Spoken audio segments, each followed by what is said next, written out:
Hello, my Mr. Hescock's physical science class. We are going to finish up with chapter 8.4. The final part here is, what does pH stand for? pH stands for the percent hydrogen concentration. The lower the pH, the more acidic. The higher the pH, the more basic. So we're going to finish out this. Well, guys, I didn't make you take a lot of notes on this because it's all on alloys, which are just solid solutions of metals. I just thought I'd scroll through some of the more important things. So humans have been using alloys for years and years and years, thousands and thousands of years, ever since we've been able to melt metals, purify them like gold and steel and copper. Most of these you have to melt them down. You mix them together while they are in that molten form. Some of those common alloys, you've had bronze, copper, and tin. You've had, today more modern ones would be steel. Steel is actually iron, carbon, believe it or not, and usually some nickel and some cobalt in there too. By adding these different metals, you can change the process and you can change the properties of the final alloy. So if you look here at this page, there's brass. It's used for a lot of decorations. Bronze is used for a lot of decorations. Now brass is really soft. It's easy to dent. But stainless steel, carbon steel is very, very hard. Pewter was actually used around the colonial times.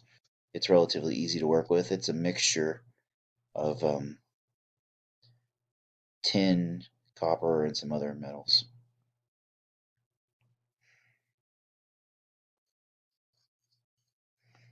Many metals are used all the time. We have different types of metals that have aluminum in them. We make magnesium in some of the metals.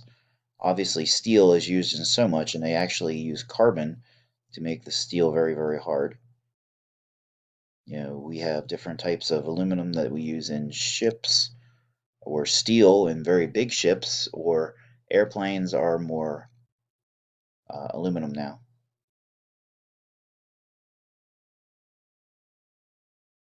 Now, this is interesting. A lot of medical equipment today is some sort of titanium mixture.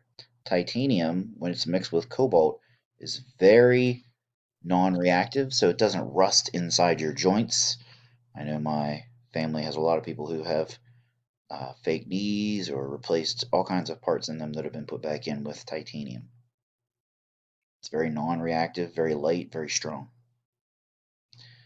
In space, they use a lot of titanium and aluminum because it's so light. It takes a lot of energy to shove iron type materials into space because it's so heavy. So they're constantly working on new types of alloys that are lighter and stronger. And that takes us to the end. The big thing with alloys, we have different types of brass, bronze, pewter, steel, carbon steel. All of them have to be made while in a molten form.